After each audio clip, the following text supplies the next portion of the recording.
championship before you had pubes and you had boobs. Huh. That's not very PG, I feel like. It seems like they're crossing a line a little bit. Yeah. Even what Triple H said earlier. Posey O'Donnell.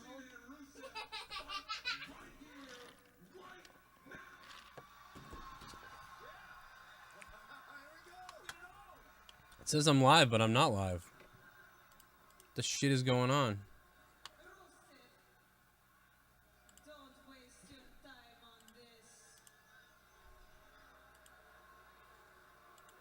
Piece of shit ass shit.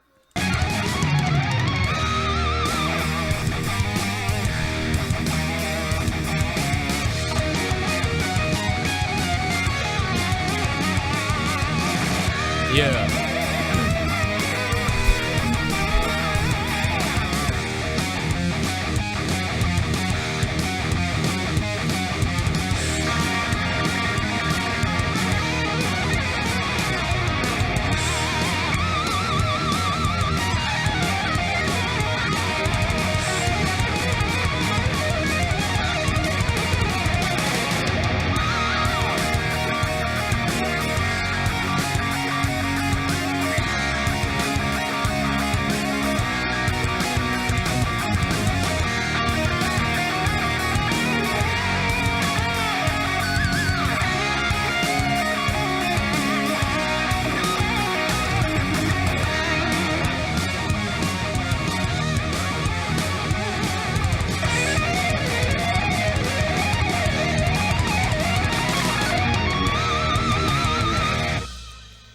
What's up, everybody? I guess I am live, huh?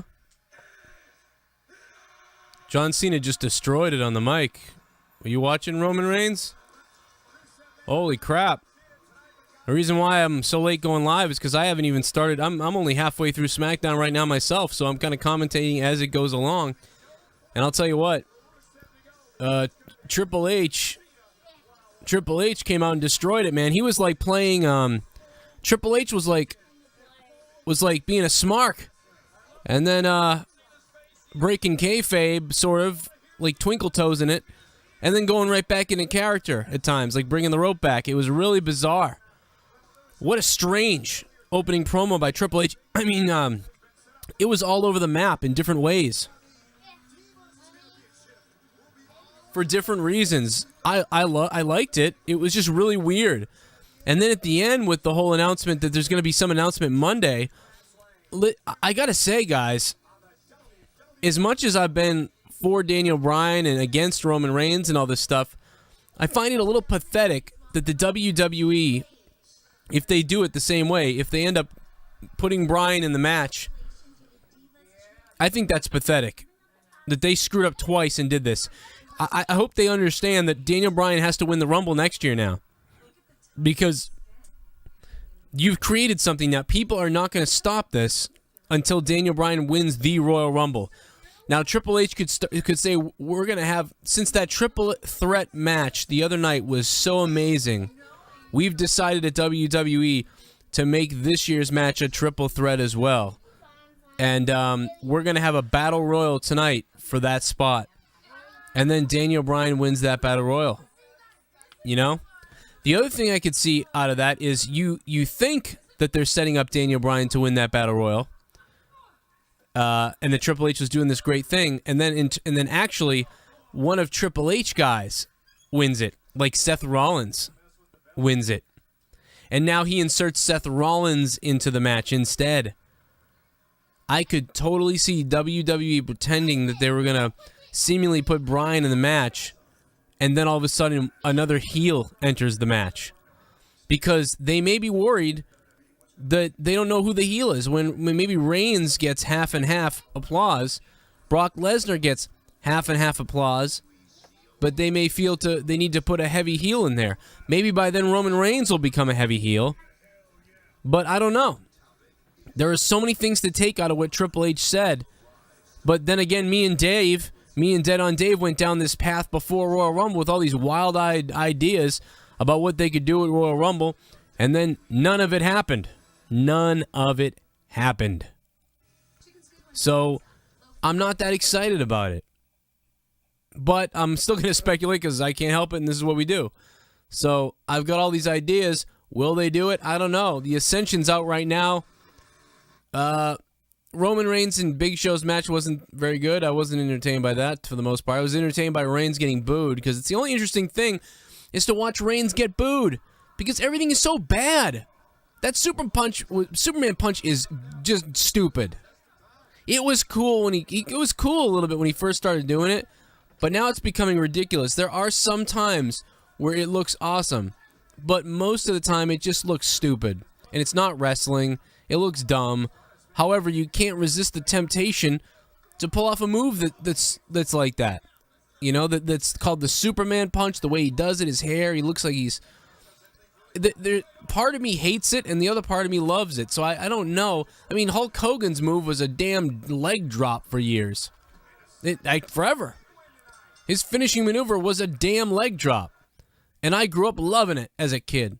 So, I mean, who am I now to say the Superman punch is lame when as a kid I enjoyed Hulk Hogan dropping a leg down on somebody. Dude, a leg drop. So I totally understand where people might come from in saying that, you know, you're ridiculous, Joe. I mean, come on, it's awesome. He's cool. I totally understand. I'm actually more in the middle than you think. I just don't like being told what to do. And it's so hard to figure out whether the WWE's planned all this all along for some reason. And then the other thing is that, no, they're totally screwed and they're scrambling now and they didn't know what they were doing. There's two ways of looking at it. I think somebody like Dave Rose would believe that the WWE screwed themselves, but I'm kind of like, I'm a little bit skeptical. I never really know what to believe. Guys, click the like button if you're watching right now. I do appreciate you guys here. Impromptu SmackDown review right now. I didn't expect to be doing this, but I just was like, screw it, we're live. Let's go. Let's do it. I got to get up for work early, but whatever.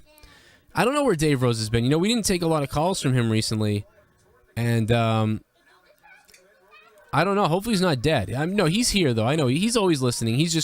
He waits for his spots, you know, and he's been kind of trying to let everybody else call up. Like the other night, he wasn't going to call in because he wanted, you know, newer callers to get in. Instead, we got crazy prank callers and everything went nuts. By the way, guys, I made that song about Roman Reigns the other day, and some dude, I forget, I'll give him credit in a second, but some dude went and made a different version of it. He cut it and stuff. And it's awesome. It's actually really funny. Jigsaw's puppet made it. And I'm going to play it for you in a minute and show it to you because he edited it. It's hilarious. And anyway, so SmackDown opened up awesome. I'm watching the casket match right now. Daniel Bryan trying to force Kane into the casket. You know, if Daniel Bryan puts Kane in that casket, we may never see Kane again. And Kane moving gingerly towards Bryan, a drop toe hold into the top turnbuckle pad. It went Kane's nose. Daniel Bryan with a boot to the side of the head now.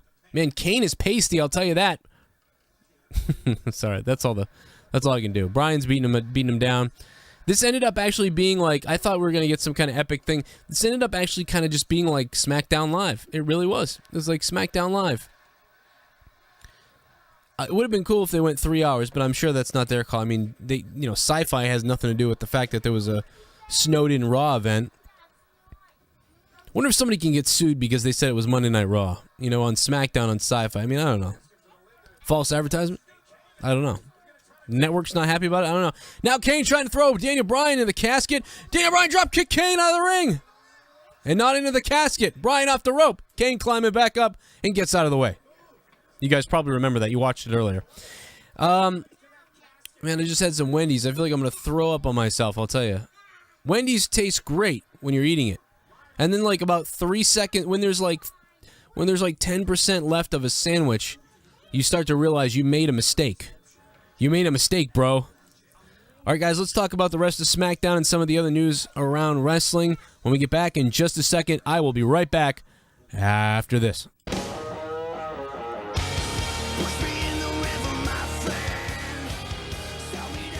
Food Chain, the all-new album from Sean Danielson, lead singer of Smile Empty Soul. Now he's going on a solo tour with his second solo EP. food chain. Download it now on iTunes. Listen to the interview with Sean Danielson on joecroninshow.com or SoundCloud or on iTunes.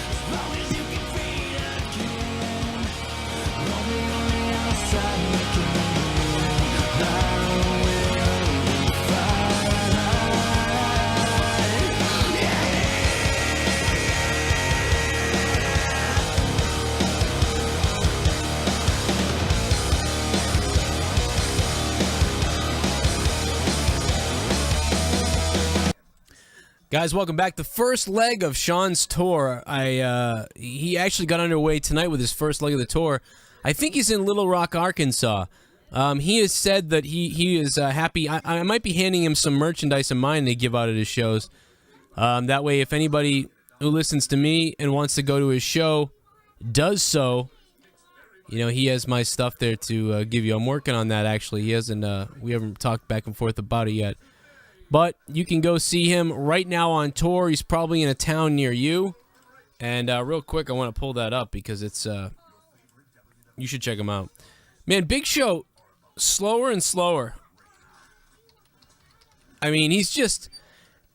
Everyone... It's funny that that they put Big Show and Kane at the end of that Royal Rumble match because you knew they're like some of the most hated right now.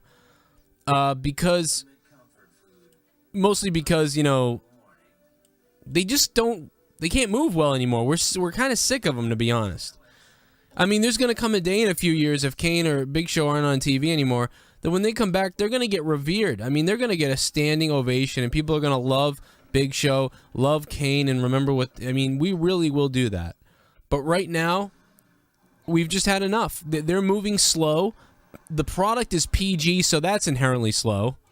The whole thing is just slow and childish, and anybody over the age of 14 is not enjoying most of this, as far as I'm concerned. Because 14-year-old me, 13-year-old me was running around telling people to suck it, okay? 14-year-old me was telling everybody to suck it. And I was watching Shawn Michaels pretend to give BJs on Monday Night Raw to people, women coming out getting naked, blood, people getting cut, chair shots to the head. I'll tell you what. Nowadays, they talk about how you could never do chair shots to the head and how bad those were and the concussions. At the time, I didn't know. I was like, are they doing something that I don't know about to stop these chair shots from hurting? Because these are out of control. These guys are getting tooled in the head. And you can go look up some 1997, 1998 chair shots. Even into the 2000s, actually, 2001, 2. People were getting rammed, reamed, clobbered, waffled in the head with chair shots. It was freaking crazy. And you know, that doesn't... You're not going to see that anymore, and I can see the point of why you wouldn't do it. But anyway, Sean Danielson's lineup is right here. So check it out if you live in any of these areas. You can tell him when you get there, if you hang out with him, you listen to the songs and whatever else. Most likely play in smaller places for you guys. Just tell him, you know, Joe Cronin. You heard him on Joe Cronin Show, and you came to check him out, show him some love, buy the CD, or just hang out, whatever. I don't know. He's a cool dude. He's crazy. He talked to us on the show. Our interview with Sean is up now at joecroninshow.com or right here on YouTube, youtube.com/Joe Cronin Show, or on SoundCloud and iTunes. He's in Juanita's in Little Rock, Arkansas tonight. Tomorrow, he's going to be in Dallas, Texas at the Liquid Lounge in Dallas, Texas. So all you Dallas guys out there, Liquid Lounge, tell him Joe Cronin sent you. He's a cool guy. He wants to meet all the Joe Cronin fans and all, you know, his actual fans, but maybe you're both. Corpus Christi, Texas at Bone Shakers. And then on February 2nd, Louisiana at the Brick House. You can read them all up there. Check and see if you're on that list. He's going to have another part of the tour too, but there's the beginning half of it. I'm just promoting him because he's a cool guy and he came on and did an interview with us. And I'm going to be seeing him in May, and I'm probably going to film it and be there live or something like that, so look for that. But going back, Triple H kicked off tonight's WWE SmackDown with some interesting news. He said he's going to put an end to the controversy, and it's coming on Raw. I swear to God to you, though, if this doesn't have something to do with Daniel Bryan, even if it's a screw job on Daniel Bryan, if this has to do with, like, Curtis Axel, I'm going to throw up on myself. Now, maybe the controversy is because Curtis Axel never entered the Rumble stopped at that point. And I don't remember what point that was. If Bryan had been in already, I don't even remember. But maybe it's got something to do with Curtis Axel. But if he ends up coming out and saying Curtis Axel was never eliminated, and then Roman Reigns faces Curtis Axel because of that, I mean, I'm going to be angry, man. I mean, that is a...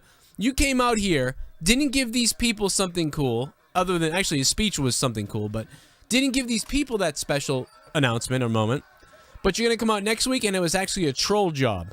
So that better not be a troll job. Voices20 says, I know this won't be an announcement, sadly, but I wish the announcement was the WWE is splitting into 2 brands again. I hope they don't do that again. I can't deal with that. This by no means is what I want. The Rock is going to be involved in the main event as either The Rock in Reigns' corner or as a special guest referee. Wow, that would be terrible. There was another rumor WWE could go back to TV14. That would curve all negative promotion since the Rumble. That's true. They would do that if they went back to TV14. I don't think it's going to happen, unfortunately. I mean, although tonight it was interesting on SmackDown, they did push the envelope a little bit with some of the speech, some of the lingo, some of the language they were using. There was a lot of sexual references and talking about balls and all that stuff. And it makes you wonder if maybe WWE isn't thinking about doing something. But I've had enough of guessing if they're going to go back to TV14. It's obvious to me that they have to, that they should, that the crowd is dead. This right now, if I walked into Vince McMahon's office, if I walked into Triple H's office, I would look them dead in the eye and I would say, I'll tell you what this era reminds me of, guys. You know what it reminds me of? Audio problems at WrestleMania 11 and Big Daddy Cool can't get the lines out. It reminds me of the sexy boy dancing around and the ratings at their all-time low. Now, I wasn't one of those people. I loved Shawn Michaels back then, and I watched everything he did, but the rest of the company was dead. It was all dead. You know, everyone talks about Shawn Michaels being the reason why they were failing. I don't think so. I think when Shawn Michaels was on top with the title, Shawn Michaels was the only good thing. Everything else was not good. Bret Hart was leaving a bunch. He was having bizarre matches. His match with Bob Backlund is one of his worst matches I've ever seen, which is weird because he has so many good ones. He never has a bad match usually. You know, I mean, you had The Undertaker. I think he'd been injured a couple times around that time, but it was really Shawn Michaels trying to carry it against, like, you know, they had Vader, and actually that was a pretty cool deal. But then that was it. It was like, what are you, Aldo Montoya? You know, this guy, that guy. It was all jobber people everywhere. Goofy characters. They were still in that weird phase. And then they had Sid Justice finally. They brought in Psycho Sid. Well, they brought in Psycho Sid actually before Shawn Michaels' boy toy run. They brought him in previous. But just all that stuff. That whole time was a bizarre time. I think it ended at WrestleMania 10. A lot of people want to say it started at WrestleMania 9 or started at WrestleMania 8. I mean, you can say that, but I enjoyed WrestleMania 8. It was a hell of a program. And then WrestleMania 9 was cool because it was outside. It was kind of cool. I mean, people are mad that Hogan won the title. I thought that was a cool little twist. You know, that's one of those things where I can understand Bret Hart being mad. And honestly, that's the type of thing nowadays that the fans would boo if Hulk Hogan had won that title. And maybe a lot of fans at home did at that time. But because I was a kid, I was excited that Hogan won it. And maybe as a kid, now all these kids are excited that Reigns won it, and they don't care about the politics or who should win or whatever. All they care about is their hero, their guy's Reigns, and they like him. But right now, I feel like the adult audience is louder than the kids, and some of the kids feel the same way. And then the teenagers see this Attitude Era stuff, and they're like, "We want this. Why can't we get our Attitude Era?" Well, you're not going to get it because there's no WCW. There's no way. Unless some company came about and threatened to take over WWE, they'd never be forced into doing this. And actually, the WWE is in the position that WCW was in back in the day. When WWE started taking things to the extreme and getting I don't know, like sitcom, what's the word for it? Graphic, getting edgy, going over the line. even though WWE was going over the line, like WCW set the bar with the gang warfare stuff and NWO, and that seemed so cool and real, but then WWE just went overboard with it, and that's what people wanted, and that's why they won. But WCW could never match that because WWE was owned by Turner. And Turner and all these corporate people and everyone had their hands in it, and eventually you can't do that on TV.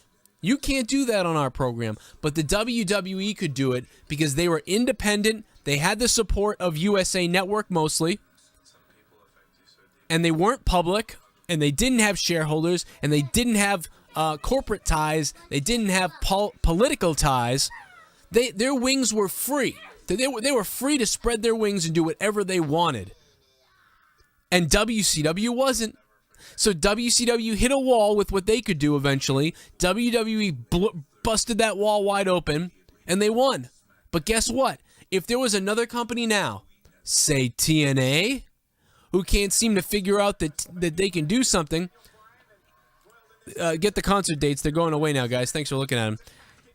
If a company came out now and realized they could do anything they wanted and take on the WWE, that would be the smartest thing that any other company could do. But nobody's done it. Nobody's done it. TNA was PG-14, TV-14, and they gave us pseudo-gang warfare goofballism.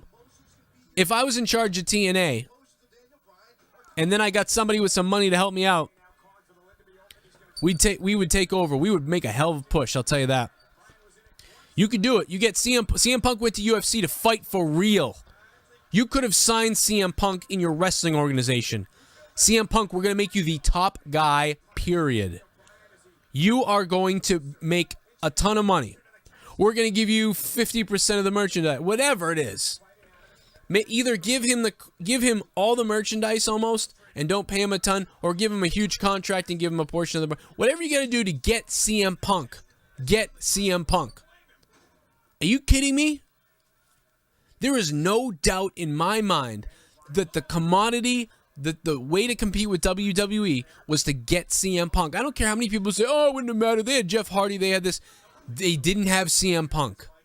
I don't care if TNA had Kurt Angle. Most of the wrestling fans, anybody younger who's watching WWE doesn't even know about Kurt Angle now. He's already past it. But CM Punk they knew about. He was the commodity. If I had any kind of money and had a mind and worked at TNA, I would have got CM Punk. And we would have started the wars again. And I would have made sure I signed with a network, and I would have said, remember what WCW did? We're going to do that same thing. We're going to make a lot of money. You got it? And maybe if they'd gotten CM Punk, Spike would have kept him too. And then they started to change their format a little bit. I don't know why I'm not working at one of these places. We would have done something with CM Punk. But WWE wouldn't have been able to necessarily compete with it the same way, because not only are they PG, but even if they did go TV-14, they can't even come close to doing what they used to do, because they have to be careful, because there's investors, there's stockholders, there's deals with children's networks, there's deals with action figures, there's deals with Nickelodeon. Hey, buddy. Love you. And they got to be careful. We'll be right back in just a second. We'll keep talking about this and Monday Night Raw coming up. And what else is going on, you know? I don't know. We'll talk about it. We'll be right back.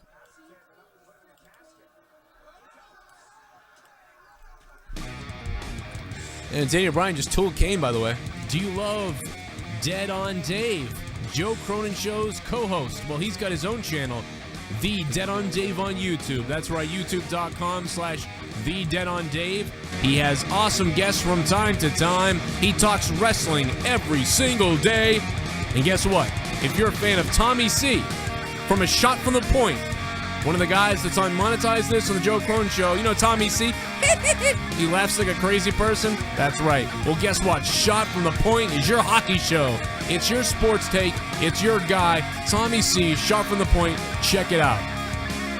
Want your show advertised here? Want your Twitter advertised here? Your ad could be here. Go to joecroninshow.com and click the advertise button, select a plan, and pay for it. Or just email at Joe Cronin Show. Go for it.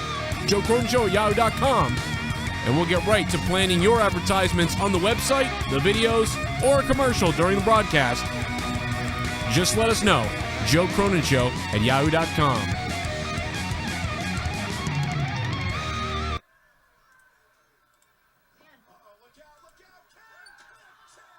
All right. Thank you all for coming down. You know you could have been anywhere, but you chose to be here with us.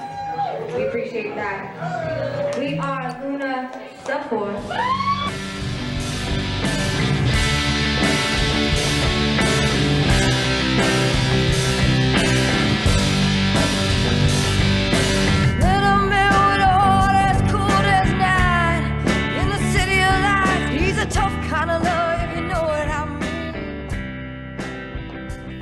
Cobalt, the new CD from Luna Support, and the new full-length album now available at lunasupport.com or on iTunes. Luna Support has just completed the release of their second full-length studio album entitled Cobalt. The latest release was recorded and mixed with Zach Phillips at Freak Lab in Motor Studio, San Francisco. It consists of 11 hard-rocking songs, and Luna Support is proud and excited to be able to unleash it into the world and to all of the rock fans globally. Guys, this music is in your face. It's flirtatious. It's exciting. It's on fire. And frankly, it's raw. And that's right up my alley. Visit joecroninshow.com for more on Luna Support, or just visit lunasupport.com if you want to hear the rest of their songs or this song, City of Lights. Go to Luna Support right now. You can listen to all those songs right there on their website. Check them out and tell them Joe Cronin sent you.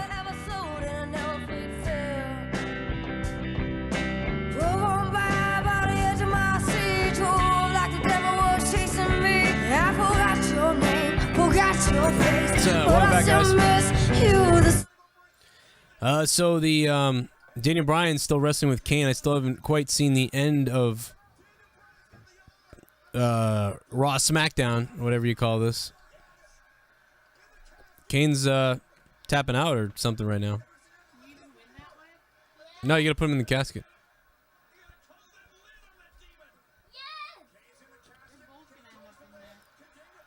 I'm pretty sure Daniel Bryan's gonna win.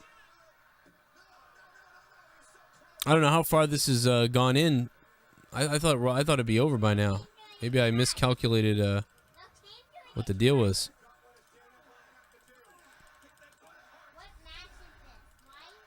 Kevin's like, what match is this? Why does it look like my face is glowing? Turn the brightness down a little bit. There we go. So, what else do we got? There was a spoiler from TNA. If anybody cares about it, Drew McIntyre made his debut in TNA. And I won't actually tell you what happened. You guys can watch it. February 20th is when it's expected to air. They were in Scotland tonight, which is his hometown, or his home country town. It's all like little towns over there in Europe, right? You know what I'm talking about. Manchester United. Huh? Daniel Bryan's hair. He's turned into a lion with a lion's mane as he drop kicks Kane, who folds himself, oh, Kane is terrible. Oh, wait, let me get all straight. Oh my God, that was awful. Let me get my arms in. Oh my God. Oh my God, man. Kane gets knocked into the casket and then he shuffles and makes sure his hands are crossing like he's dead. Oh my God, that was awful. That is the worst fall into it. That's worse. That's not even. I mean, go talk to that Richie Paradise. Go talk to Richie Paradise from the wrestling, the indie wrestling match that I commentated over. That dude knew how to get into the casket. Watch it. Okay, they're showing a replay of it. Oh my God, he lays down. Oh my God, it's terrible. Leah's losing her mind.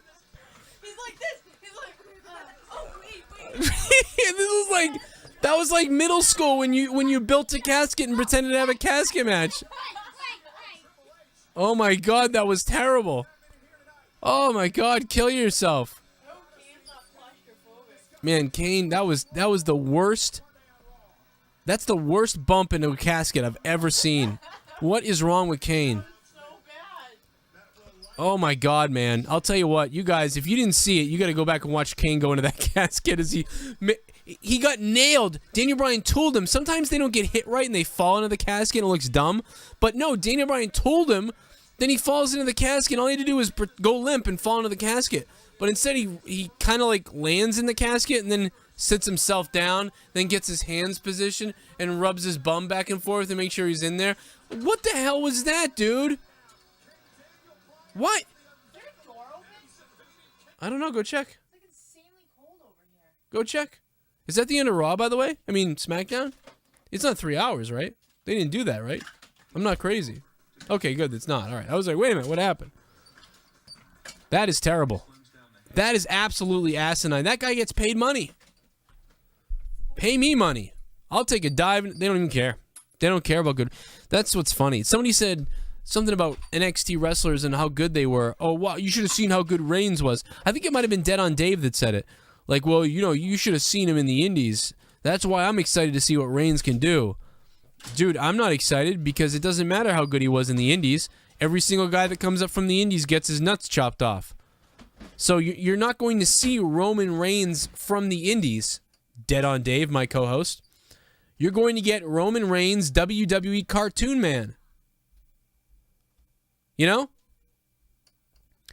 You're not going to get Paige from NXT. You're not going to get the Ascension from NXT. You're not going to get anybody from NXT. You're going to get the WWE version of NXT people. You're going to get Charlotte rolling up in a small package and losing to Natalya, who couldn't beat anybody at the time, and Charlotte beat her in an amazing match in NXT. You're going to get WWE versions of NXT, and it doesn't matter. It doesn't matter if Kenta or... God, I don't even know what his name is now. What's his name now? Somebody write it in the comments section because I can't remember what his name is now. All I can think of is Shofunaki for some reason. But Kenta, or whatever his new name is, if he comes up to the WWE, it doesn't matter because everything he did in NXT and did before, he's not allowed to do in the WWE. So, sorry. Lauren Darkin says, anybody who's saying Roman Reigns was good in the Indies did not watch Roman Reigns. I agree. I didn't see Reigns do much in the Indies. You know, I got to be honest. Dave, Dead on Dave's going to kill me. I hope he's watching this, and I hope he watches this. I almost think you're just trying to sound like you know something more about, like you're smarter than everyone or something. Like, you know what I mean? I watched him in the Indies. I don't know I never saw anything amazing. You know, I mean, I saw that he was like, he's going to be something. He'll be up in the WWE, I thought.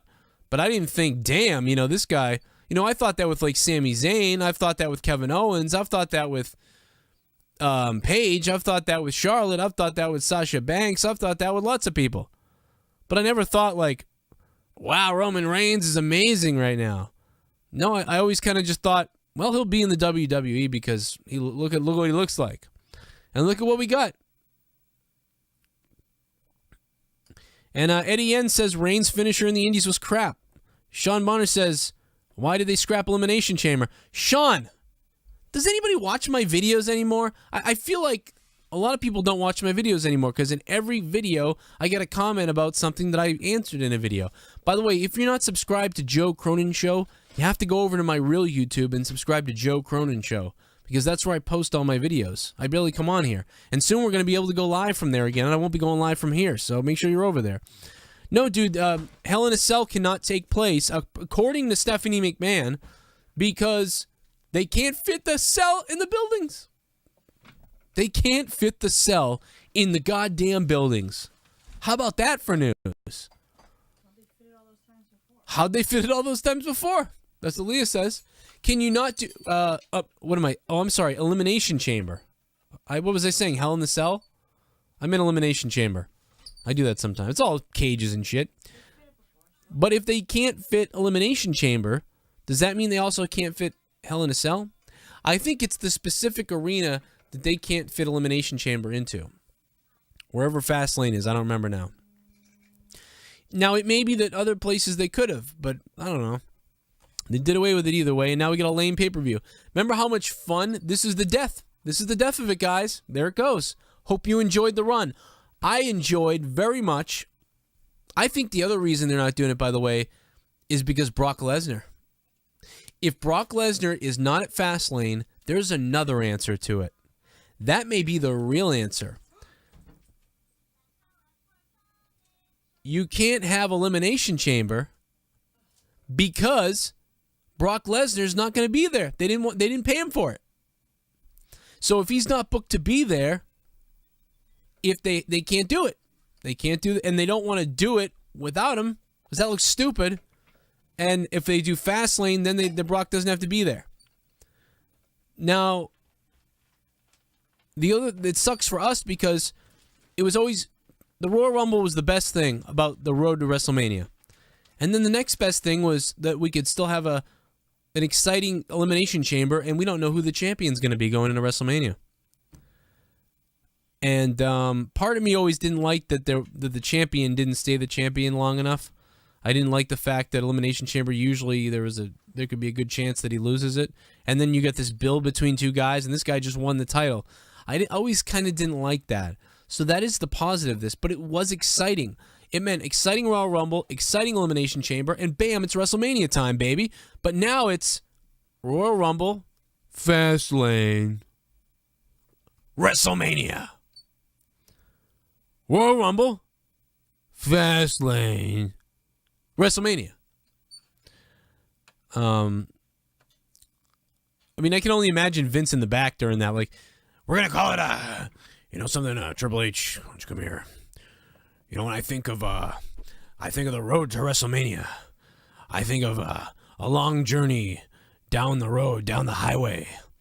But when you're one pay-per-view away from WrestleMania, you have to move over from cruise control and get yourself into the fast lane, and you go 90 miles an hour all the way to WrestleMania.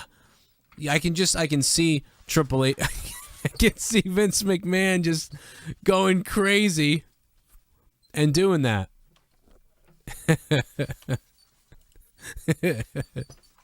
Man, something about the funny thing is he does that.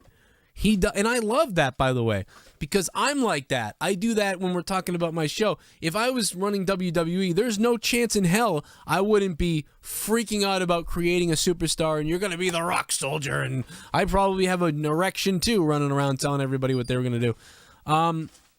So I can relate to McMahon in that. I get it. I'd get that excited, too. But the problem is, and it's funny looking back, especially I watched that thing the other day and about the Red Rooster just being one of the worst gimmicks. And the Red Rooster and putting the freaking the mohawk on the Red Rooster's head and how ridiculous Terry Taylor looked in that thing, and how much he didn't want to be there.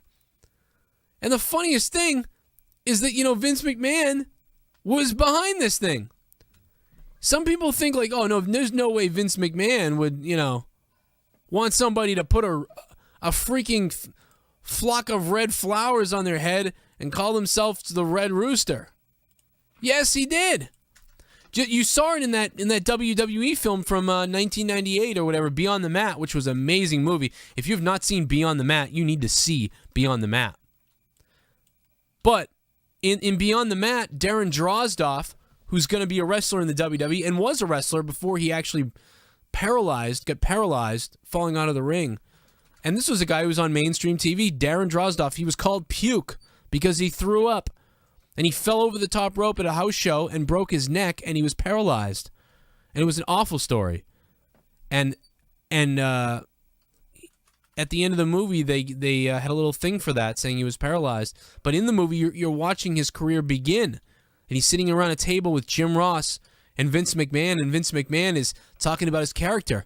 And I mean, Vince is making these creepy faces like, are you going to get sick? Are you going to get sick? You're going to get sick? He's going to puke! He's going to puke! And Vince is just losing it, getting all into this character and getting psyched up. So if you're not all in, I mean, Vince is all in. Vince is all in on the freaking Rooster. I mean, Terry Taylor in that video talks about Vince McMahon walking around and clucking and shaking his neck around. You're going to be the rooster. You're going to be the rooster. It's like, oh my God. Can you picture this guy in the back? I love McMahon. He's committed. But it's I was in stitches laughing my ass off thinking about McMahon creating this character. It's great. But it's not as funny anymore, I don't think. I feel like it's I don't know if there are. I'm very reluctant about things because I don't know how much they know and how much they don't know and how much they want us to think they don't know and how much they think that we. I mean, tonight they did a lot of, like, flirting with kayfabe and almost breaking the fourth wall in a way. Like, just, they were really commentating on what happened in Philly. And part of me most of me believes that they didn't know this was going to happen, or they. Well, I know. Wait a minute. I back that up. I know they knew this was going to happen, but they sent The Rock out there. They knew it was going to happen. It was in Philly. They sent The Rock out there to protect good old Roman Reigns, and now they're freaked out because they made a mistake. But the other way to look at it is they knew this was going to happen, and they did it on purpose to get heat so they could do this. But I don't know if I believe that either. There are so many different ways to go about it, and the only one that knows is Triple H and Vince McMahon and everybody back there. And I wish I would suck. I don't know what I would do to be a fly on the wall in the back to find out the actual answers to this. Somebody asked me the other day, what would you ask Triple H if he was on your podcast? The first thing I would ask him, what happened last year? Did you guys go in expecting to have Daniel Bryan in the main event? I want to know exactly what happened last year. And if they can answer me what happened last year, I got a pretty good idea what happened this year. Wouldn't you love to know exactly what they were thinking last year? I mean, here's the thing. Is it possible they were so out of touch last year, so committed to Batista, that they went with what they did despite what was going on with the fans? And then they had to pull audible and put Daniel Bryan in? And he missed the Rumble because of it? And now this year, they were like, okay, well, we did that. Now we don't need to put him in the Rumble. We can put him in the Rumble, and whatever. Some people will be upset, but the crowd's starting to like Roman Reigns. And then that didn't happen. I mean, is it really possible that they screwed up twice? Because now what WWE has done, even if they did a Battle Royal on Monday, and Daniel Bryan was going to win that, and if they think that is going to stop the fans next year in the Rumble from being upset, you got another thing coming, my friend. Daniel Bryan needed to win a Rumble. So they really screwed up because they should have gotten that out of the way. Give Daniel Bryan his WrestleMania 30 win. Okay. Now this year, give him the proper win, the Royal Rumble win, the main event match. Maybe he does it again. He wins again. Does the same thing. Then Seth can cash in eventually or whatever.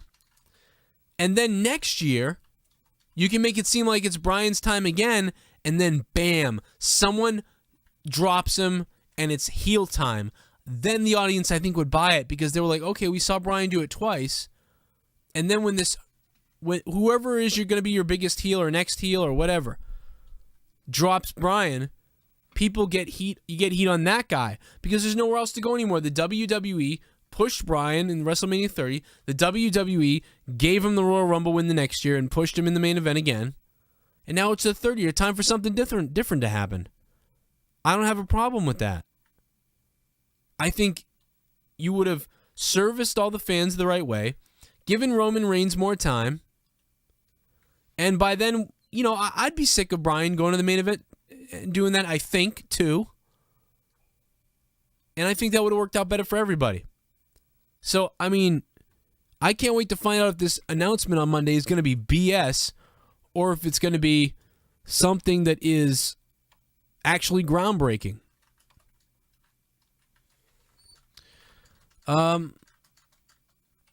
Luis A. Mendez says, reports are WWE expected Bryan not winning to be unpopular, but we're surprised how unpopular Roman Reigns winning was. That's true. See, but I think this is the WWE's fault because let me tell you something, guys. I'm a fan watching, 30 years old, and I knew they got something with Reigns. They got something here. But the bell didn't go off in my head and say, this guy's the guy. That never happened. That has not happened yet with Reigns. It never has with Reigns. I always thought this guy's going to be something, and right now he's got some good momentum, but he's not the guy yet. He can't be the guy they run with yet. I had said I think Daniel Bryan needs to go up against Brock Lesnar, David versus Goliath. That's got to happen. And then Daniel Bryan winning the Rumble makes him look badass. Brock Lesnar has clearly looking badass, and you can't get any cooler than Daniel Bryan taking him out. All this stuff now about believability. I don't believe that Daniel Bryan could be Brock. It's fake. It's goddamn fake. You don't believe that Daniel Bryan could not be eliminated by the Big Show in the Rumble, not be eliminated by Kane in the Rumble, not be eliminated by Roman Reigns in the Rumble, not be eliminated by all the other people in the Rumble? You believe that Daniel Bryan can survive 30 other men in a Royal Rumble, but you don't believe that he can take out Brock Lesnar? A guy who's lost to Cena? Brock Lesnar has lost to John Cena. Granted, they've built up Brock Lesnar by making him beat Cena 3 times. But Brock Lesnar has lost to Cena. Daniel Bryan has beaten Cena. So this crap about Daniel Bryan, I don't believe he can beat Brock Lesnar. Brock Lesnar lost to a small guy in UFC. For a real fight, Brock Lesnar lost to a smaller guy. It doesn't freaking matter. Okay? I believe he can do it. Shawn Michaels beat Diesel. Shawn Michaels beat Razor. Shawn Michaels beat Vader. Shawn Michaels beat Yokozuna. By your standards, nobody should have beaten Yokozuna except Hulk Hogan. So, don't tell me. And Hulk Hogan slammed Andre the Giant, by the way. Andre the Giant was gigantic. Don't tell me that Daniel Bryan can't slam Brock Lesnar, that can't beat Brock Lesnar, because the size of Daniel Bryan to Brock Lesnar is the equivalent size of Hulk Hogan to Andre the Giant. Do the math. Do the percentages. Don't tell me that Daniel Bryan isn't believable. That's garbage and stupid. I hate that. That's why, well, now we got Roman Reigns. Is everybody happy?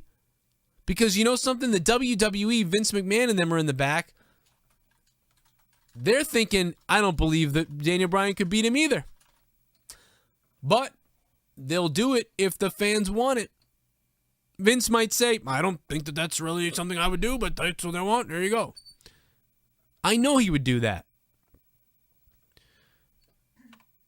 So it's just, I hate that argument. I hate that argument. John Cena's friends with a murderer. That's what Matt Duffy says. HBK beat Sid. That's right. HBK beat a lot. I hate that argument. I hope that everybody that is on that argument watches this and realizes they're wrong. It's not about, and people cling to this stuff like you wouldn't believe. Like, I've seen the comments. I've been battling with this one guy all week. In fact, I'm going to go find his comments. I hope he's watching tonight. I've been battling with him all week about how he thinks Reigns is better and all this crap. Listen, I like Reigns, but you can't. He's telling me that Roman Reigns cuts better promos than Daniel Bryan. What? First of all, Daniel Bryan and Roman Reigns aren't good promos either of them. But at least Daniel Bryan's are serious. They're boring, but they're serious. He has a clear-cut idea of what he's saying. They're concise, they're serious, they're boring. That's it. Roman Reigns is like talking about rainbows, cocking his arm, doing a Superman punch faster than a speeding bullet. I declare suffering succotash. All this dog shit that I don't care about. So no, Daniel Bryan's better at promos. Roman Reigns isn't. That's a fact, not opinion. Fact, not opinion. 315, what's up? Joe, it's Joe. Joe? It is Joe, baby. What's up? What's up, baby Joe? What's on, man? I'm watching a freaking rematch of the Royal Rumble. What do you think about the Roman Reigns joint? I was just cutting on him. He's not a very good promo. He's not the best wrestler, and I think I enjoy Roman Reigns. I think he's definitely got to be here, and I like him. But they made a mistake. They screwed him by making him win that Rumble the other night. Well, Billy Bryan was out for a long time, even though he's banging Brie Bella. But you know what I'm saying, he's got to earn his way back. What do you think about that? Well, I think they could have helped him earn his way back if he won the Royal Rumble. You know. Yeah, no doubt. How about what do you think about CM Punk in the UFC? We think he's going to knock the fuck out? I mean, I don't know who they're gonna. It looks like November is when he's gonna be performing, when he's gonna fight in the UFC. I think that whatever match he has first will be a safe match, and I will be watching that first match like a hawk because you'll know right away what's going on. If the other guy takes it easy and there's a lot of grappling, you know there's something sketchy up. But if these guys are gonna have to make me believe CM Punk's gonna have to get brutalized or in turn brutalize somebody else for me to believe that this is the real deal and not some kind of cash grab. I don't want to see too much grappling is what I'm saying. Like I could see that and it ending with, CM Punk's not really beat up. The other guy's not really beat up, but there, you know what I mean? There's a lot of grappling, wrestling, and takedowns, you know? Yeah, well, I think he's an asshole by a freaking rookie or something, you know? Yeah. I mean, that'd be... hey, put me in there with him. I'm going to be in his weight class, so let's go. What's that, 205? Yeah, I mean, what do you think Punk's going to be at? 205, or is he going to cut down to middleweight, or what do you think he's going to be? He's no damn heavyweight. He's only 217 on a pay-per-view on WWE, right? He might be able to get down to 200, but that's that's a weird weight. Like I'm 200. I'm 200 pounds right now almost. I'm 197, and for his size, he's bigger than he seems. Obviously, like in person, his thighs are huge. Like I've stood next to him. I'm like, I'm almost Daniel Bryan's size, and CM Punk, for him to get down to that skinny amount, I mean, it's going to be very difficult. Yeah, that's horrible. Now, what do you think about that McGregor fight? Was that awesome in Boston? Dude, that was great. I didn't see it until a week later, though, because I was doing shit like all night and that whole day, and it was around like 8 o'clock or 9 o'clock. I forget what time the fight started, but I missed it. But until the week after I saw it, it was great. I wish I was there. I would have gone to it. Hey, Joe. Yeah. We love your show. We love your shows, Joe. You know who this is? Is this Angry Dad? It's Angry Dad, buddy. What's up, man? How you doing? I knew it was you because I saw that 315. I knew the New York was calling me. Yeah, what's going on, brother? I know you told me you were going to saw my chest and like eat my insides and shit. It was funny. Yeah, well, it's all about the goddamn thing on the the lock me in a thing and whack me or something. I loved it, so I had to respond to that. I enjoyed it. Yeah, no, it probably backfired. You thought I was gonna flip out or something, but I was just I was all out of juice, And then I was I was afraid I was gonna get murdered actually, because you were talking about eating me in a bathroom or something. It was weird. Yeah, no doubt about it. It was cool. It's a long message. I like your thing though. But hold on, talk to freaking BWF. My son wants to say what's up. Hold up. All right, man. What's up, Joe? What's up, man? I like that you guys. Can I ask you a couple WWE questions? Yeah, sure. How do you feel about Randy Orton not returning at the Rumble?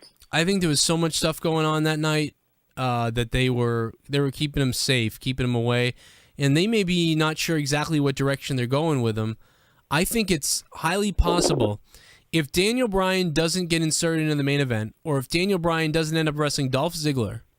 I mean, I think they're flipping Sheamus heel, so I think it's very possible you could get Randy Orton versus Sheamus, or Randy Orton versus Bray Wyatt. But I think Randy Orton versus Sheamus is where they're going to go now, and I believe that. That'd be pretty cool. And personally, I like Rollins, and I don't know why a lot of people hate Rollins. I don't know. It's hard, man. A lot of the people that hate Rollins are younger, younger than you, who are like, they don't understand how good he is in the ring and stuff, and they don't like bad guys. They just like good guys, and they don't understand how good he is in the ring. But yeah, he's like he's my favorite wrestler of all the Shield members. Dean Ambrose is the most well-rounded of all three of them, but Seth Rollins, is the high flyer, the best risk taker, does the best selling. That's why that guy has the name Sells Like Seth or Sung Like Seth. So Rollins is awesome. He's not the best on the mic, but he's getting better every week.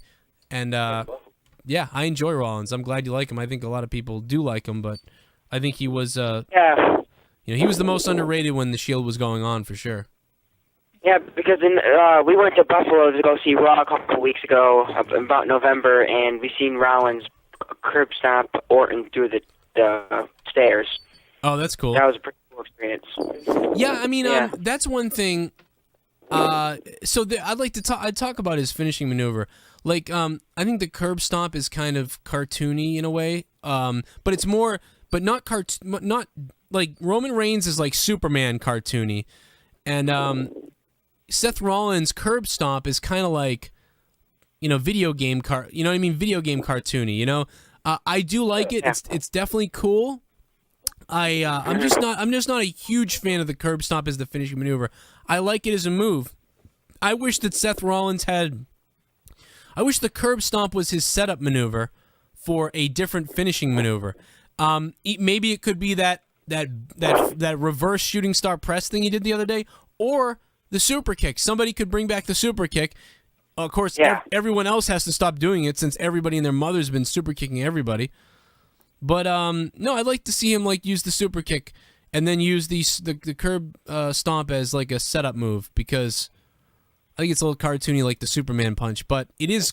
But I understand that it's really cool because it's cool, man. You get stomped in the face. You get your teeth kicked in. It's like American History X, Oh, that's a good movie. Ed Norton Jr. Right? Your dad knows about that one. By the way, I saw the video where you were like humping the camera with your balls. That was amazing. You like that? It's a Superman. That's a real Superman punch. Dude, you weren't kidding. I was. You do that in a porno, that'd be great. I mean, I don't know. That's what I'm trying to work more into. How Jenna Jameson or somebody, you know what I'm saying? I'd just like Ortiz or something, but damn. All right, man. That's the angry dad, right? Yep. Angry Dad. He's Angry Dad. Angry Dad on YouTube. He's got a video where he talks about disemboweling me. It's amazing. Go watch it. And what's your thing, man? Mine's BWF Network. BWF Network. You doing? Yeah, me and a couple buddies wrestle backyard. We started again in April. We try to do our best. It's our dream to possibly make it to WWE one of these days. Let me tell you something. When I watched when I was in middle school, my backyard wrestling stuff was okay, but it was real sloppy and people were rolling around a lot. We weren't that great. And then in high school, I started getting better. And then in the end of high school, I got really pretty good. And actually, I have videos of me that are up here that you guys have seen in the backyard. That's me in 12th grade. And then 2 years after that, I went to wrestling school, and then I got even better. And then I wrestled with Kofi Kingston, wrestled around New England, wrestled in Florida. And so, I mean, you will get better. You will just keep getting better the more you do it. Just be careful. Just try. Always remember, know who you're wrestling to. Some of the kids, it's hard. You get 10 kids. You might get a couple of them who know how to handle stuff. But then you'll get the kid who punches you in the throat for real, and you're like, "What are you doing, Paul? You just hit me in the throat for real." And you just don't want to get hurt because some of the kids don't know what they're doing. Some people, it's natural to them to be able to, because the wrestlers are protecting themselves. So I mean, I don't know, just be careful because I wrestled a guy in the backyard once. I never wrestled him, and he kicked me in the nuts for real. He threw me off it was crazy, man. I had glass in my bone. Yeah. So just be safe, but enjoy it. I mean, I did some crazy crap. And you guys have a good night, all right, man? All right, you too. All right, we'll see you. Don't try this at home, yo. But man, I wanted to kill that guy who almost hurt me in the backyard because you don't know what you're doing. None of these people are trained. Luckily, I never hurt anybody. I all my moves, I've never been trained, but all my moves in those wrestling videos, I mean, I've never been trained. I didn't hit anybody. I didn't hurt anybody. I knew how to take care of somebody. I knew how to protect them. It's about protecting the other guy. If you're punching someone in the throat, it doesn't look good. A real punch to the throat doesn't look good, really. But a fake punch to the head done well it looks better than a real punch. So that's what's funny. Whenever you get hurt in the backyard from something or something hurts you, you're like, that's hilarious because it looked terrible and I got hurt. But then you get hit in the head with a chair and you fake it and it looks amazing and you didn't get hurt. It's weird. Dave Rose, what's up? Everybody thought you were dead, but here you are. I'm still alive, brother. Well, what you gonna do? What the fuck? Ascension wins over Golden Stardust. I mean, that's what I have to go with right now above everything else from this pathetic 2-hour SmackDown episode. You fucking bastards owed us for what happened on Monday. 3 hours, and we get this bullshit tonight. Oh, live SmackDown, 2 hours. Bullshit. What do you think about Ascension winning over Golden Stardust? Dude, the best thing of the night was, well, I'll tell you what I think about that. They're really prepping the Ascension, number one. Number two, I think Golden Stardust are going to break up by WrestleMania, I think. So they're just kind of using them out until they break up. With all due respect, Joe. Yes. Get the fucking Matadoras out there. Get fucking New Day. Get some fucking worthless piece of shit tag team to face against the Ascension. Don't fucking put Golden Stardust, who have something in the limelight set up for WrestleMania with their split up. They're both amazing. They both could do such an amazing thing, even as tag teams. If they got to split up, okay, fine. But don't put them against the Ascension. This really pisses me off because as much as the Ascension has potential, you don't put them up against clearly one of the better tag teams in WWE. I agree that the Stardust and Goldust were on the top for a while, and they should still be in the game. Unfortunately, but here's the thing: I can already see how WWE's using them, so I already know it's over. I know that it's over for Goldust and Stardust now, so that's why I actually didn't even mind that they get their ass kicked by the Ascension, because I know it's. I already have given up and know that it's over for them, and they didn't want to put the Los Matadores in there because Los Matadores may be running maybe running as a tag team for the next 3 years in the WWE, and they don't want to bury them against the Ascension, and they didn't want to bury New Day because they're still not sure what's going to happen with them. So they just didn't want to. I mean, but those teams have lost to other people, so why couldn't they get buried by Ascension? I understand that, but I think it's like Chris Jericho, man. You know, Goldust said, you know, let's sell to these guys. Let's put them over because they're gonna go to WrestleMania for the tag belts, and that's it. You're gonna see Ascension at WrestleMania for the tag belts. Right or wrong? I mean, I don't know if that's right. I mean, we got so many good matches with Goldust, Stardust, Shield. Usos even had a bunch of awesome matches with everybody. And the Wyatts, Luke Harper and Rowan had amazing matches with the Usos. And, you know, now they're moving in the Ascension. Those other teams are gone. And Stardust and Goldust are going to break up. And you're going to see Cody Rhodes on his own. I know Goldust said he's not retiring yet, but I think soon you're going to see Goldust move into the back. Real soon. And they just figure this is one of the last things they can do. Put over Ascension as their tag team goes away. So I've already believed that they were going away, so I'm not as mad as you. And that's the only reason why I'm not that mad. The biggest issue is the fact that, you know, they're using Golden Stardust for this. They could use any other tag team group, in my opinion, to put the Ascension over, and I wouldn't have a problem with it. But Golden Stardust, with the potential that they have, the fact that they could continue on. But they don't have but they don't. Right. So there's the argument could be for you is they shouldn't break up Goldust and Stardust should be running for the tag team titles. That's No, I don't have a problem with that. It's just that you want to put Ascension over, I have no problem. But don't use Golden Stardust. Use some other team that is bullshit. But they're breaking them up. They're breaking them up in 2 months anyway, so they're like, fuck this. They can put somebody over before they go. Clearly, but I mean, shit, you could easily put together fucking, I don't know, R-Truth and Fandango, and, you know, they would put them over no problem and still put a good show on.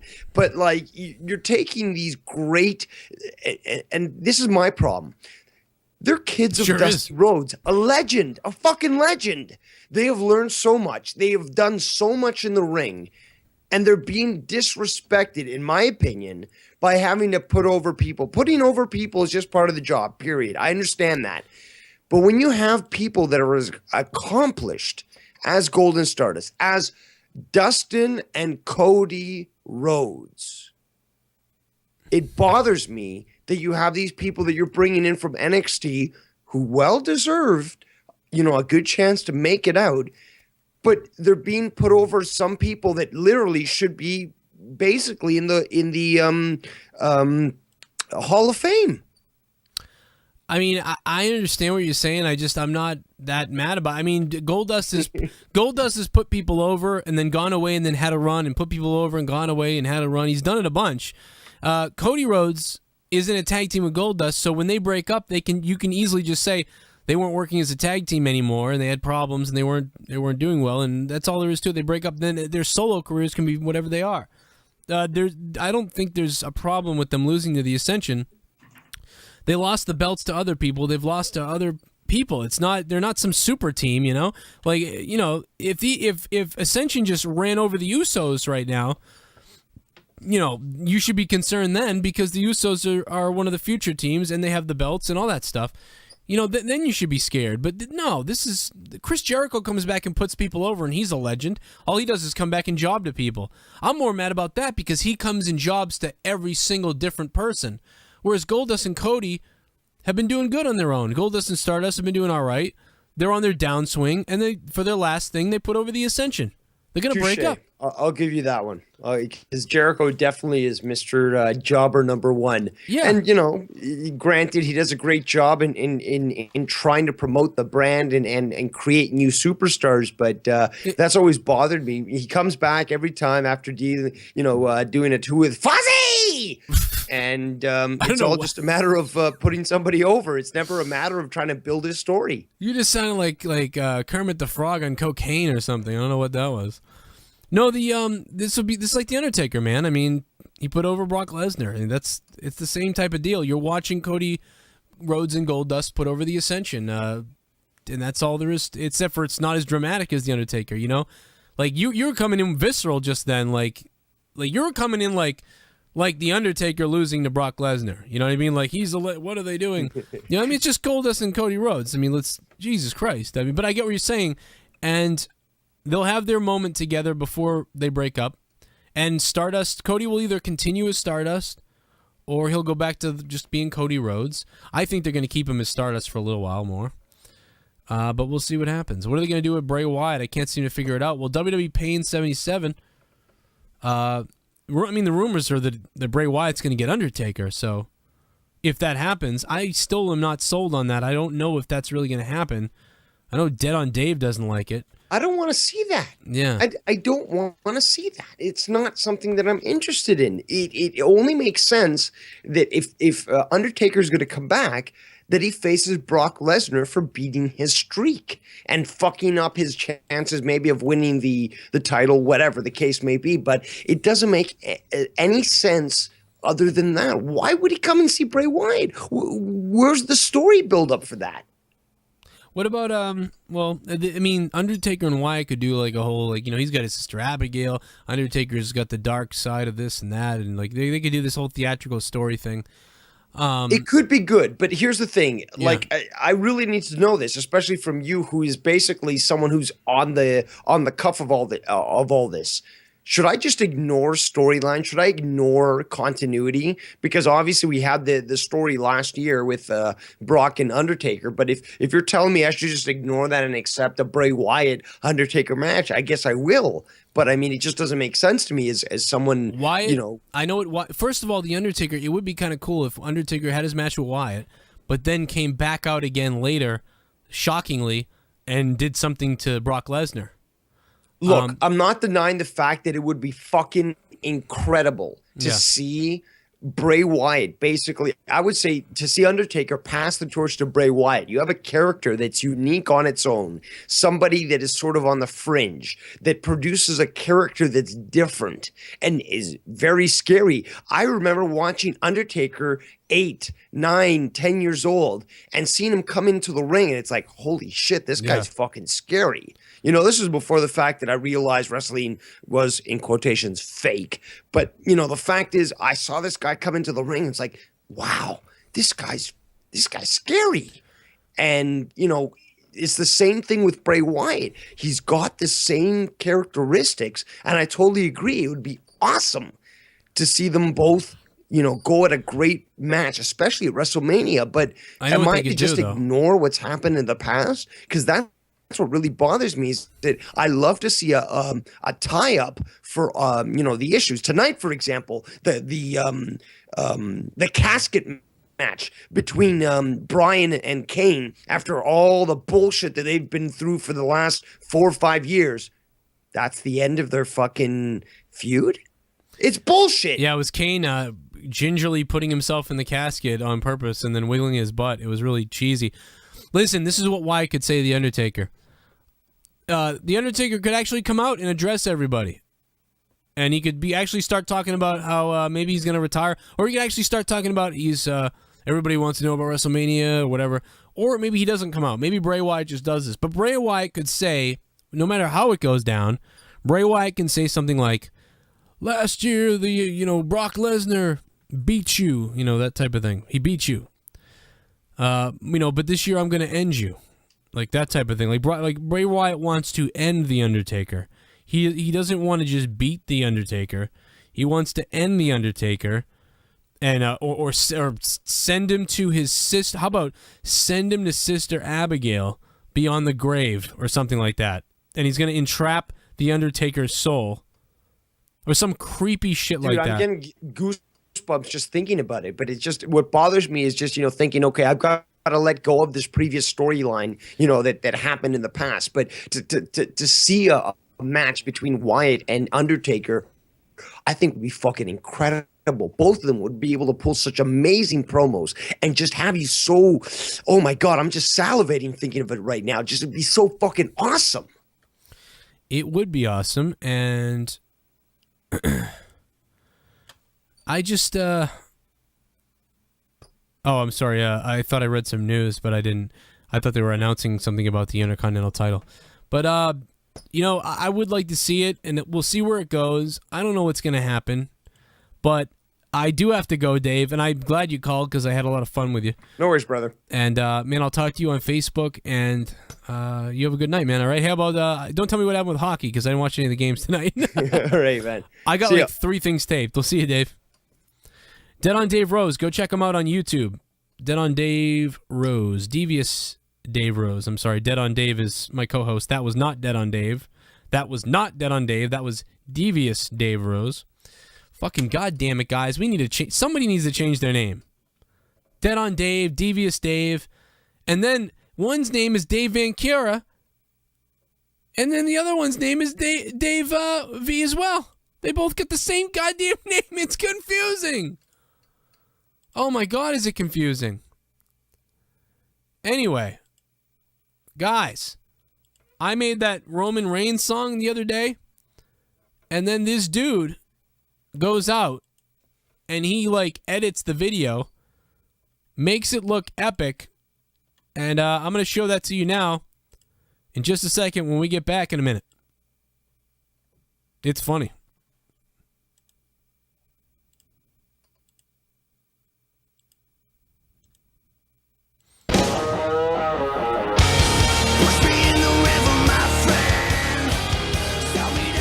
Food Chain, the all-new album from Sean Danielson, lead singer of Smile Empty Soul. Now he's going on a solo tour with his second solo EP, Food Chain. Download it now on iTunes. Listen to the interview with Sean Danielson on joecroninshow.com or SoundCloud or on iTunes.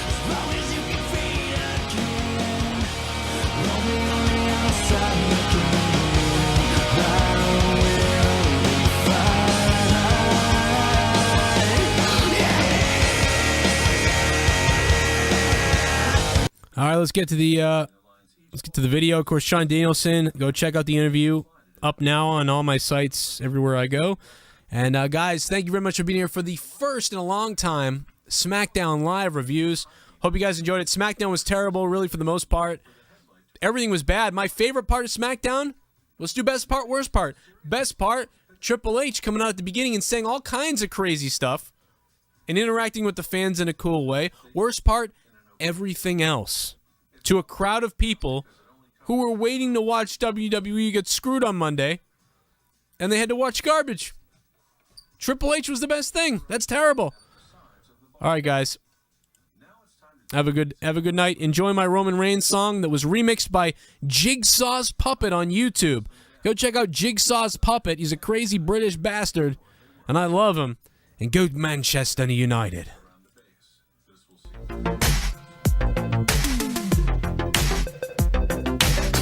Oh my God, you gotta start this over.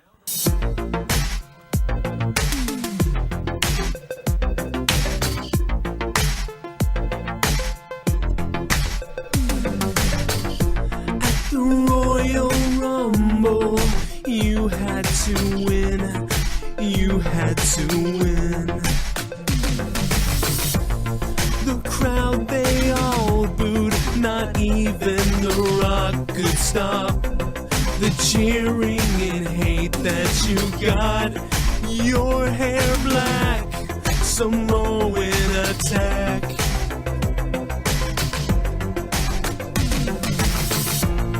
Oh, Roman Reigns, you make me insane.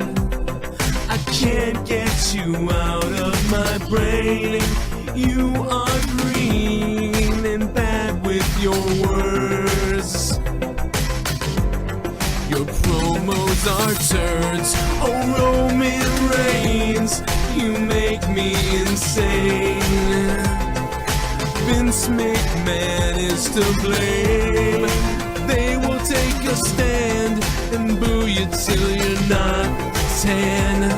Oh, Roman, you're not the man. It's not for now, you won the Rumble. I hate you, you're terrible.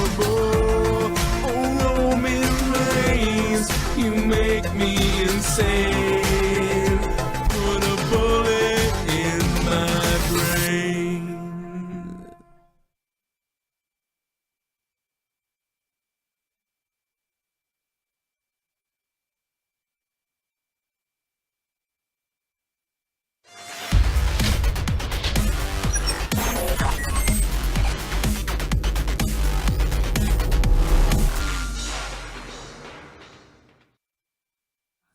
Good night.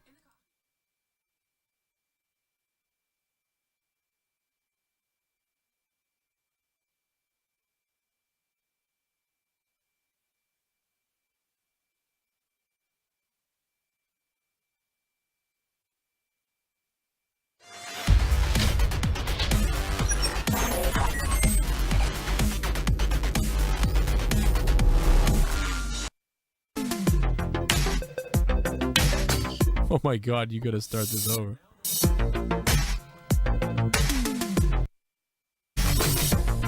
Out of my brain, you are.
Green and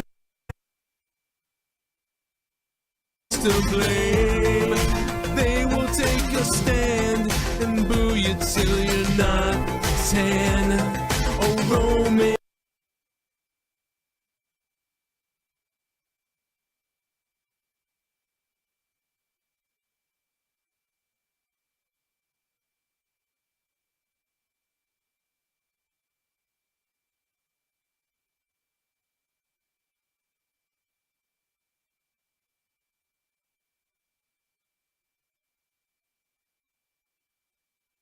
That you watched it earlier. Man, I just had some Wendy's. I feel like I'm gonna throw up on myself, I'll tell you. Wendy's tastes great when you're eating it. And then like about 3 seconds when there's like 10% left of a sandwich, you start to realize you made a mistake. You made a mistake, bro. All right, guys, let's talk about the rest of SmackDown and some of the other news around wrestling. When we get back in just a second, I will be right back after this.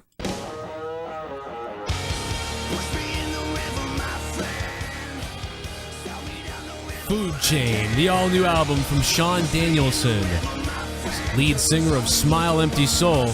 Now he's going on a solo tour with his second solo EP, Food Chain. Download it now on iTunes. Listen to the interview with Shawn Danielson on joecroninshow.com or SoundCloud or on iTunes.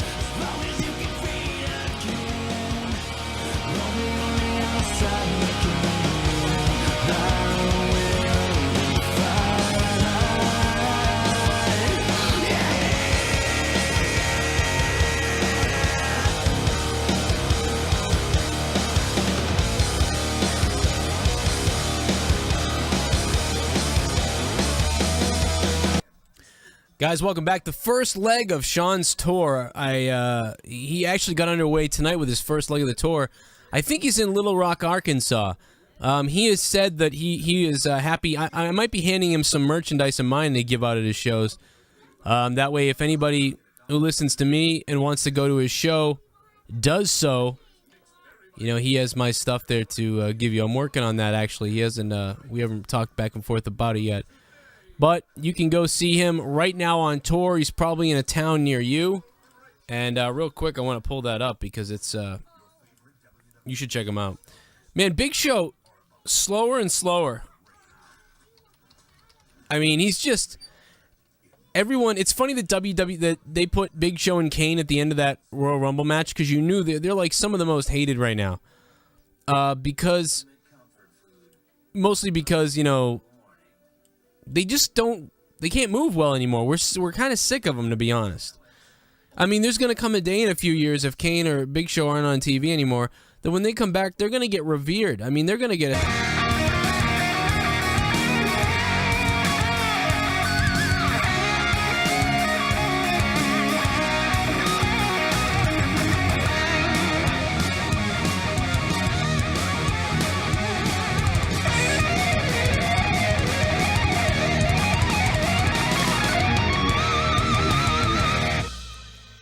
What's up, everybody? I guess I am live, huh? John Cena just destroyed it on the mic. Are you watching Roman Reigns? Holy crap. The reason why I'm so late going live is because I haven't even started. I'm only halfway through SmackDown right now myself, so I'm kind of commentating as it goes along. And I'll tell you what. Triple H came out and destroyed it, man. He was like playing... Triple H was like being a smark, and then breaking kayfabe, sort of like twinkle toes in it, and then going right back into character at times, like bringing the rope back. It was really bizarre. What a strange opening promo by Triple H. I mean, it was all over the map in different ways for different reasons. I liked it. It was just really weird. And then at the end, with the whole announcement that there's going to be some announcement Monday, I got to say, guys, as much as I've been for Daniel Bryan and against Roman Reigns and all this stuff, I find it a little pathetic that the WWE, if they do it the same way, if they end up putting Bryan in the match, I think that's pathetic, that they screwed up twice and did this. I hope they understand that Daniel Bryan has to win the Rumble next year now. Because you've created something that people are not going to stop this until Daniel Bryan wins the Royal Rumble. Now, Triple H could say, we're going to have, since that triple threat match the other night was so amazing, we've decided at WWE to make this year's match a triple threat as well. And we're going to have a battle royal tonight for that spot. And then Daniel Bryan wins that battle royal. You know?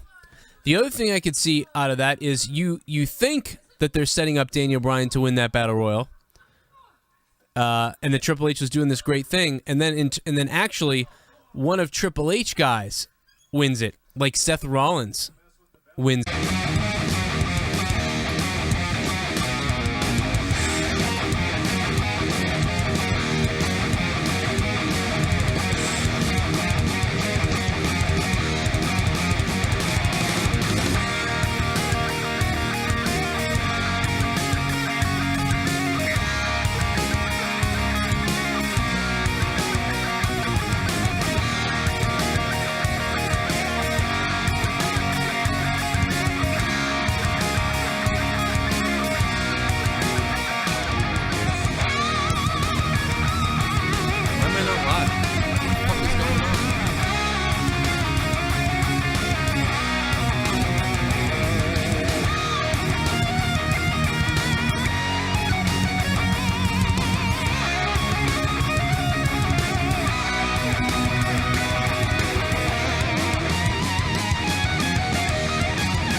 had boobs.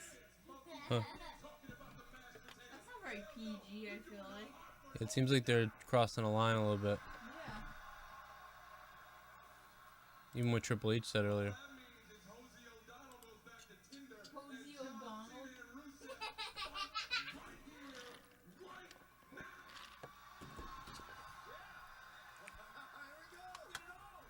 It says I'm live, but I'm not live. What the shit is going on?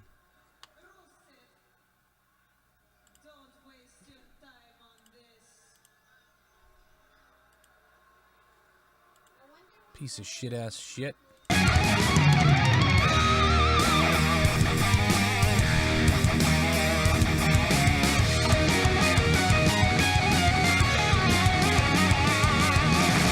Yeah.